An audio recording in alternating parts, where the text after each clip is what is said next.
Pont-Neuf, le magazine hebdomadaire consacré à l'actualité du livre. Invité de Pont-Neuf cette semaine, Marion van Rentergem pour une biographie d'Angela Merkel, publiée aux éditions Les Arènes et qui retrouve une certaine actualité. Et puis plus récemment, un autre livre d'actualité, Mon Europe, je t'aime, moi non plus, 1989-2019, aux éditions Stock.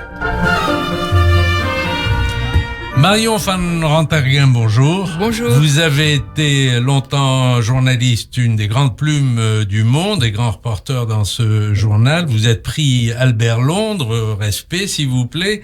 Et puis vous racontez donc le parcours d'Angela Merkel, l'ovni politique.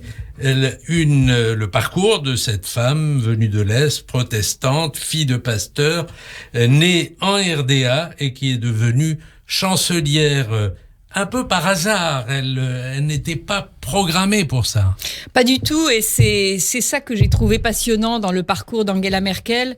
C'est à quel point cette femme, dont on dit maintenant d'ailleurs à tort qu'elle est la femme la plus puissante du monde, mais qui est en tout cas, ce qu'on dit moins, c'est à quel point elle est une des dernières dirigeantes occidentales à représenter vraiment et à incarner notre socle de valeurs européennes. Cette femme n'était pas du tout destinée à la politique, et c'est plus par son destin et par la vie, sa vie qu'elle représente quelque chose de très fort. C'est la seule des grands dirigeants occidentaux aujourd'hui à avoir connu la dictature, donc à comprendre sans doute mieux que les autres, à contrario, ce que c'est que la démocratie, le besoin de la démocratie, le prix de la liberté, et à quel point c'est fragile et précieux. Et donc, je pense que dans tous les G20, les G8, quand Angela Merkel est face à tous ces dirigeants qui sont nés, soit qui sont beaucoup plus jeunes, soit qui sont nés confortablement dans des pays démocratiques, elle a quelque chose de plus et un message à faire passer, et elle ne s'en prive pas d'ailleurs face à Donald Trump.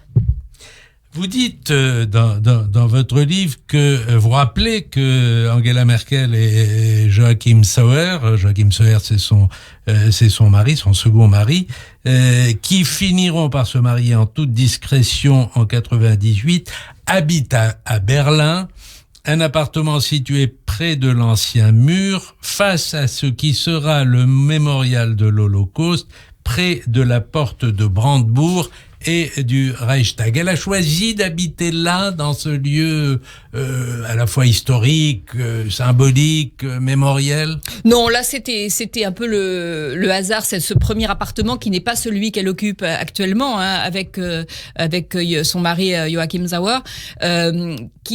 Ça reste toujours dans la partie d'ailleurs est de Berlin, l'ancienne est de Berlin. Mais en revanche, ce qui est très intéressant, c'est de voir que cette femme n'a jamais changé ses habitudes, son rapport au bien matériel, sa simplicité, chancelière, pas chancelière, présidente de la CDU ou pas.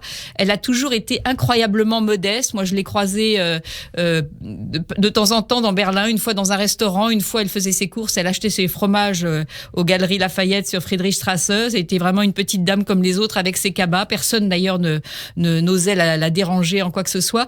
Et c'est vraiment assez admirable. Je l'ai aussi vue dans les rues de Berlin. J'ai vu sa voiture qui quittait la chancellerie. Elle mettait elle-même ses affaires dans son coffre. Elle se tient. Elle va debout. Elle va devant. Elle se place devant sur le siège avant de la voiture éventuellement ou derrière. Il n'y a pas de vitre teintée. Il n'y a pas de gyrophare. Elle s'arrête au feu rouge.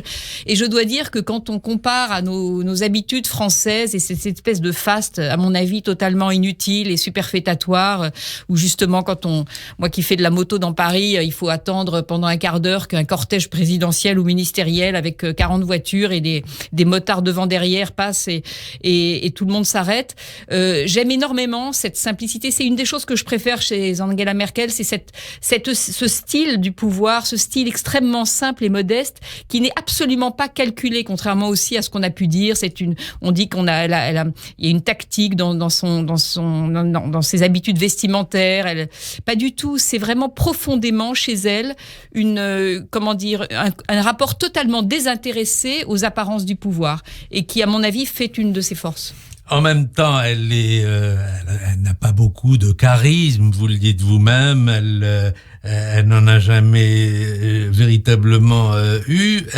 Elle est lente, elle est indécise. Elle est lente, elle est indécise, mais elle est remarquablement intelligente. Exceptionnellement intelligente, et j'avais d'ailleurs eu la chance de rencontrer son ancien professeur de mathématiques qui m'avait dit à quel point... Parce qu'elle était plutôt douée au départ. Elle était bonne élève en Allemagne de l'Est, donc dans cette dictature où il faut pas héroïser Angela Merkel. Elle a d'ailleurs jamais essayé de se présenter autrement qu'elle n'était, c'est-à-dire que c'est pas une héroïne, c'est pas une résistante. Elle a accepté la dictature comme la majorité des Allemands et d'ailleurs de tous les habitants des régimes dictatoriaux ou totalitaires. La plupart, il y a quelques héros magnifiques, mais la plupart sont, et c'est pas forcément un manque de courage, c'est qu'on peut pas forcément faire autrement, et on vit la vie qu'on peut vivre. Alors on peut être plus ou moins après salaud à l'intérieur de cette dictature, ce qu'elle n'a pas été, mais en tout cas elle ne s'est pas battue contre. Mais elle était très bonne élève, elle était donc protestante, et ses parents lui avaient appris, quand on est protestant, on fait attention, d'ailleurs aussi bien dans l'Allemagne réunifiée plus tard, parce que c'était pas la majorité de l'Allemagne, en tout cas des notables de l'Allemagne de l'Ouest, mais surtout sous la dictature. Évidemment, la religion était l'opium du peuple, donc il fallait se tenir un petit peu à carreau. Elle était fille de pasteur, donc elle pouvait être remarquée. Donc on lui avait toujours dit, sa mère lui avait donné comme principe de vie: sois bonne élève, la meilleure possible, et ne te fais pas remarquer. Et elle l'était, mais elle avait été remarquée par ce prof de maths comme ayant un esprit d'analyse particulièrement avisé, et il m'avait dit, elle était exceptionnelle, je m'en souviendrai, même si elle n'était pas devenue chancelière, par sa manière de raisonner, par le fait que quand on posait des problèmes de maths, elle arrivait toujours plutôt plus vite et autrement à la solution, et de manière originale. Donc elle était inventive en maths, elle était quand même assez exceptionnelle. Alors, ses parents lui donnent un autre conseil dont vous parlez, parce qu'une des anecdotes que vous racontez, c'est une rencontre avec des hommes de la Stasi qui voulaient la recruter, et elle réagit en suivant pour le coup le conseil de ses parents. Elle dit qu'elle est très pipelette et qu'elle ne sait pas tenir sa langue. Et du coup, on lui fout la paix. Voilà, exactement. Et ça, c'était un bon truc parce que voilà, il l'avait repérée comme. Elle était quand même non seulement elle n'était pas héroïne, mais elle était allée un petit peu plus loin dans la compromission avec le régime. Alors là aussi, il faut remettre ça dans le contexte. C'était une manière d'avoir la paix, de pouvoir continuer à faire ses études. Mais elle était je sais plus quel était le titre exactement, mais plus ou moins chef de la jeunesse communiste. Enfin, quand elle était étudiante à Leipzig. Donc, et elle était chargée de la propagande. Donc évidemment, quand on entend ça, on se dit elle était un peu plus zélée qu'elle n'aurait pu se contenter de l'être vis-à-vis du régime. Mais c'était vraiment c'était une sorte de tactique, de méthode, d'astuce pour avoir la paix. Et en revanche, le pas supplémentaire qu'elle aurait pu franchir, en effet, quand des officiers de la Stasi la contactent, c'est de se dire: je suis incapable de tenir un secret, etc. Ils se sont dit: oh là là, celle-là, on va pas la tenir. Et ils lui ont fait, c'était assez bien trouvé comme gadget. Alors, naturellement, faut rappeler qu'elle a été en même temps admirée pour sa décision d'ouvrir les portes de l'Allemagne aux migrants, et un nombre important de migrants, et en même temps, elle est très contestée pour ça. Elle est accusée d'avoir fait monter l'extrême droite. Est-ce que vous avez le sentiment que cette décision contestée est la cause de son départ aujourd'hui? Parce qu'elle l'a regretté quand même. Elle l'a pas, à mon avis, regretté. Elle a mis de l'eau dans son vin, à juste titre d'ailleurs, en essayant de rassurer les Allemands, et à juste titre pour enrayer cette montée de l'AfD qui avait été une des conséquences de cette décision. Elle a rassuré un peu en disant qu'on allait renforcer les procédures d'examen du droit d'asile, etc. Elle a un peu resserré les vis après coup. Je ne pense pas qu'elle ait regretté cette décision. Et on a vraiment dit tellement tout et son contraire à ce sujet. On a dit d'une part qu'elle avait calculé, qu'elle s'était dit que voilà, tous ces migrants, les premiers arrivants, ce seraient forcément des élites de Syrie, des avocats, des médecins, des gens éduqués, et que finalement elle avait fait ça par pur calcul pour pallier les déficiences de la démographie allemande faiblissante. D'autre part, les mêmes ont dit qu'elle avait pas fait exprès, qu'elle s'était fait déborder et qu'elle avait créé la montée de l'extrême droite. Donc faudrait savoir, est-ce qu'elle a fait exprès pour son bien, ou elle l'a pas fait exprès pour son mal. De toute façon, tout ça est faux parce que elle était dans une situation face à une urgence et un débordement de migrants qui étaient en situation de détresse humanitaire, qui étaient, contrairement à ce qu'on dit, là encore, il y a tellement de choses fausses qui sont dites à ce sujet. On dit Merkel a ouvert les frontières aux migrants. Il n'y avait pas à ouvrir des frontières dans un espace Schengen où les frontières sont ouvertes. Donc c'est absurde de dire qu'elle a ouvert les frontières. Les migrants n'étaient pas en dehors de l'Europe, ils étaient déjà sur le continent européen, entre les Balkans et la Hongrie. Donc, l'hypocrisie... Elle a dit qu'elle accueillerait 1 million de... Elle n'a pas dit qu'elle accueillerait 1 million, elle a accueilli 1 million. Oui. Elle a accueilli 1 million de personnes qui étaient déjà... en allemand, wir schaffen das, ça veut dire on va y arriver. Là, c'est vrai. Et là, vous pensez qu'elle y est arrivée? Elle y est arrivée, de fait, en Allemagne, puisque alors l'Allemagne, c'est là que peut réussir ce que les autres pays européens ne sont pas capables de faire, à commencer par la France, c'est que, évidemment, elle est dans une situation économique bien plus favorable que la nôtre, avec quasiment le plein emploi, donc une capacité d'absorber des migrants plus que nous, et aussi un système extrêmement décentralisé, plus le côté chrétien des Allemands, qui a beaucoup joué quand même dans cette espèce de volonté de bienveillance vis-à-vis de ces migrants, et cette décentralisation. Et son propre côté chrétien, parce que vous vous rappelez que c'est une femme croyante. Et son propre côté protestant aussi.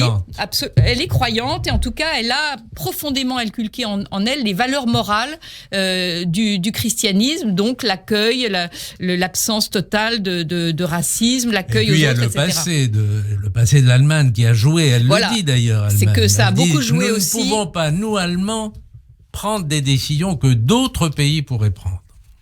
C'est ça, mais c'est surtout qu'elle avait profondément en elle ce souvenir de la dictature, d'avoir été du mauvais côté du mur, d'avoir été du mauvais côté de barbelé, qu'on lui interdise de sortir de son pays. Et ça, elle s'est dit non, moi je ne ferme pas, je ne vais pas mettre des militaires, des policiers pour interdire l'accès à l'Allemagne de gens qui souhaitent rentrer. Enfin, c'était une sorte d'humanité. D'une part, elle ne pouvait pas faire autrement parce qu'ils étaient près d'1 800 000 en tout cas à se presser aux frontières et à vouloir aller vers l'Allemagne parce que c'était considéré comme un Eldorado. Et d'autre part, c'était totalement contraire à ses principes. Donc il n'y avait pas de calcul d'un côté ou de l'autre, et elle l'a plutôt payé politiquement en effet. Ça a déclenché une montée de l'AfD, cela dit, qui n'a pas tenu dans le temps, même si de nouveau il y a le parti recommence à monter dans des régions, notamment évidemment à l'est de l'Allemagne, mais et notamment aux ça a été plutôt endigué. Européennes. Et aux dernières élections européennes, mais encore une fois, on entend toujours les Français dire voilà, elle a déclenché la montée de l'AfD, comme disent les Italiens, senti chi parla, l'AfD, l'extrême droite est nettement moins puissante en Allemagne qu'elle ne l'est dans notre propre pays. Ils ont eu 12,5% aux dernières élections législatives allemandes. Nous, on a eu une candidate qui est arrivée au 2e tour de l'élection présidentielle. Donc, encore une fois, l'Allemagne se comporte plutôt de manière raisonnable et sage dans le paysage européen. Avec Donald Trump, parce que vous faites un peu le tour des relations avec les grands de ce monde, et notamment avec les présidents français, on va en parler, mais avec Donald Trump, ça n'a pas collé depuis le départ. Elle fait de grandes déclarations, et puis elle s'aperçoit très vite qu'ils ne sont pas sur la même longueur d'onde. Pas du tout. Je pense que c'est la dirigeante que Donald Trump déteste le plus au monde. C'est Angela Merkel, c'est sa bête noire. Il lui fait une sorte de guerre sur pour une part à juste titre d'ailleurs sur les excédents allemands, et ça on peut revenir sur cette politique commerciale allemande qui est très très contestable, mais il la déteste comme personne. Politique commerciale américaine, vous voulez dire? Politique commerciale américaine et politique commerciale allemande aussi, qui vise à exporter davantage qu'elle n'importe et à créer des excédents qui sont nuisibles au reste de l'Europe. Ça on peut revenir là-dessus. Mais donc Merkel et Trump se détestent, ils sont aux antipodes des valeurs, ils incarnent les valeurs absolument aux antipodes l'un de l'autre. C'est d'ailleurs intéressant de remarquer qu'après la Deuxième Guerre mondiale, 80 ans après la fin de la Deuxième Guerre mondiale, ce sont les dirigeants allemands et américains se sont totalement inversés. Que c'est Donald Trump qui prononce des discours ouvertement racistes, qui a une politique de suprématie blanche à peine déguisée, et que c'est la chancelière allemande, par ironie du sort et par renversement de l'histoire, qui elle est la seule à défendre et à lui opposer des valeurs démocratiques. Et Angela Merkel a été tout à fait admirable. C'est absolument la seule des dirigeantes occidentales à avoir fait une déclaration très forte le jour de l'élection de Donald Trump, à rappeler les valeurs de l'Europe sur justement les libertés publiques, les valeurs humanistes de base, c'est-à-dire l'absence de discrimination ethnique, religieuse, sociale, etc.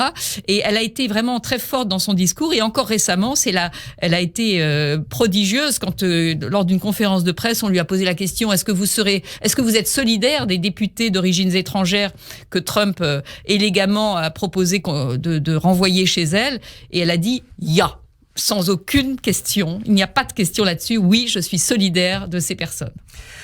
Avec Poutine, c'est pas mieux, c'est même pire. Vous publiez cette photo terrible où Poutine, qui sait qu'elle n'aime pas beaucoup les chiens depuis qu'elle a été mordue, arrive avec un immense labrador, et on voit sur la photo Angela Merkel qui a l'air complètement ahurie, complètement terrorisée. Il l'a fait exprès, naturellement. Ah, mais ça, c'est vraiment une illustration entre mille de la perversité de Vladimir Poutine, dont je parle d'ailleurs à nouveau dans mon dernier livre, Mon Europe, je t'aime, moi non plus, où ça m'a été raconté par l'ancienne présidente de Lettonie, avec qui qui a multiplié les anecdotes, les espèces de jeux de chats et de souris et de provocations de Vladimir Poutine. Et donc il avait notamment autour de l'anniversaire de Jacques Chirac, qui est quand même succulent. Et là, c'est vrai que Poutine, c'est les vieilles méthodes du KGB. C'était évidemment renseigné sur les petits défauts et les petites faiblesses d'Angela Merkel avant de la rencontrer pour la première fois.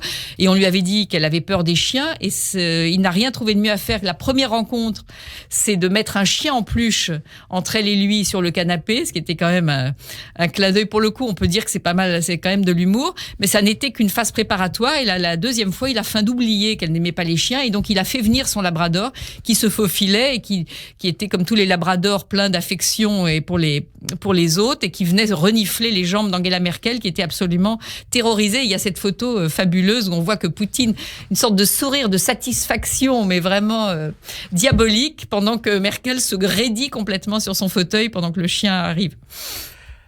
Sur ses relations avec les présidents français, vous dites qu'elle s'est mieux entendue avec Chirac et Macron qu'avec Sarkozy et Hollande. Chirac d'abord parce qu'il lui faisait le baisement. Chirac, il a conquis toutes les femmes présidentes et une première ministre avec son baisement à la française. Elle n'en revenait pas. La présidente lettonne, là aussi, mais on a encore parlé de ce baisement. Je sais pas, visiblement, elles étaient pas habituées à tant d'égards. Elles ont adoré le baisement de Chirac. Et Hollande, Macron. Et Macron, il y avait une espèce d'attente. Il était jeune, il était beau, il était entrepreneur, réformateur. Il était tout ce que l'Allemagne attendait, tout ce qu'Angela Merkel attendait.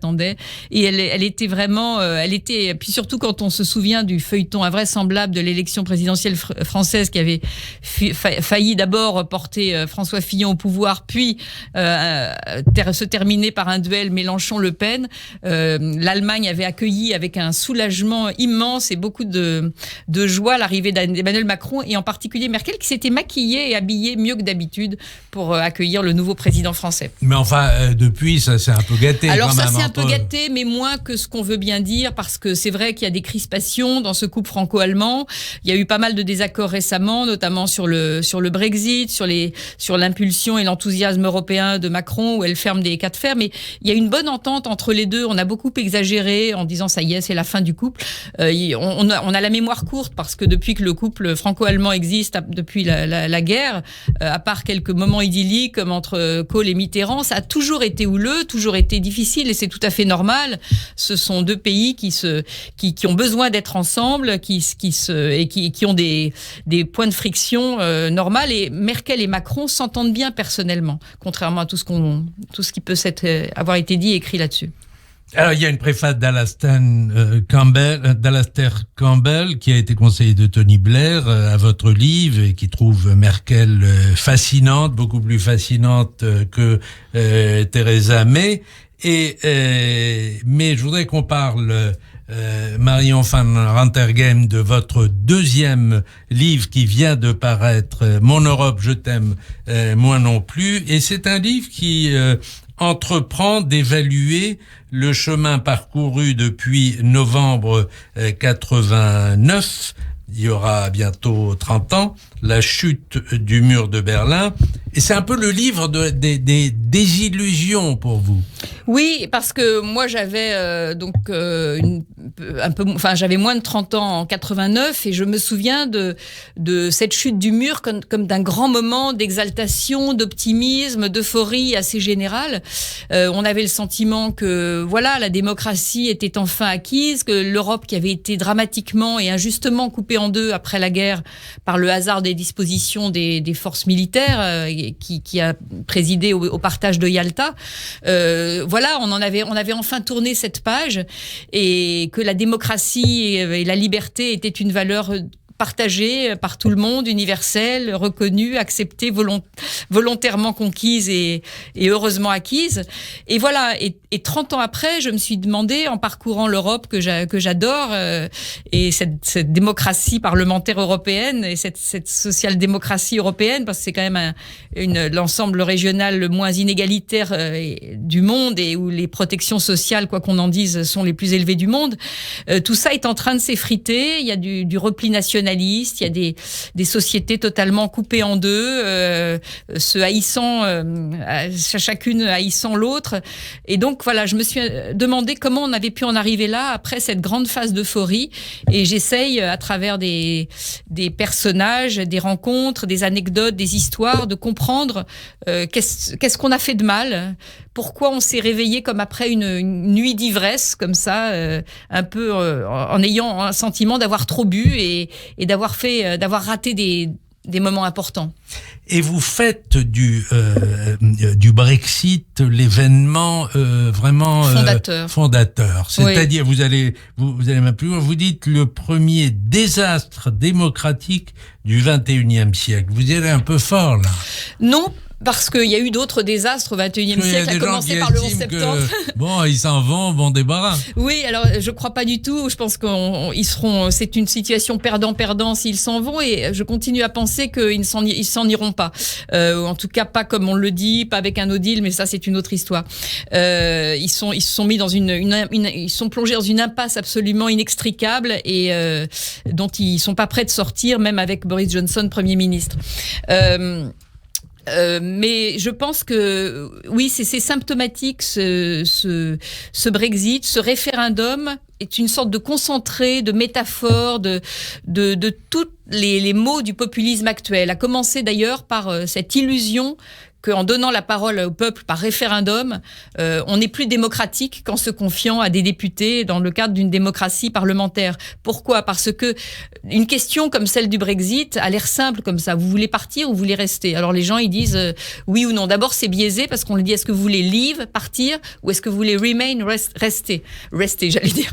Et donc, dans l'imaginaire des gens, leave, ça veut dire c'est génial, je me débarrasse de toute la vie pourrie, je pars sur une île déserte, la vie va être déchargée de tous les fardeaux et de tous les ennuis, je leave, je m'en vais. Et si je remain, je reste dans ma gadoue, voilà, avec ma famille, mon chien ou pas de chien et mes fins de mois difficiles. Donc forcément, on a envie, il y a quelque chose de porteur, quelque chose de porteur d'espoir dans le livre. Donc déjà, la question est truquée dans la formulation et elle est truquée au fond parce que personne n'avait compris et personne n'avait vraiment expliqué ce que ça voulait dire de quitter l'Union européenne. Boris Johnson lui-même avait longtemps promis que ce serait forcément en restant dans l'union douanière, en restant dans le marché commun, qu'on aurait tous les avantages et zéro inconvénient. Et puis pas du tout. On s'est rendu compte que personne n'avait compris ce que quitter l'Union européenne signifiait vraiment pour la Grande-Bretagne. Et ça fait 3 ans qu'on essaye de l'expliquer, 3 ans qu'on comprend qu'il n'y a pas de solution, que personne ne veut la même chose et que c'est une situation impossible. Alors, on pourrait parler longtemps parce que votre livre est très, très intéressant, notamment sur la vague populiste que connaît l'Europe.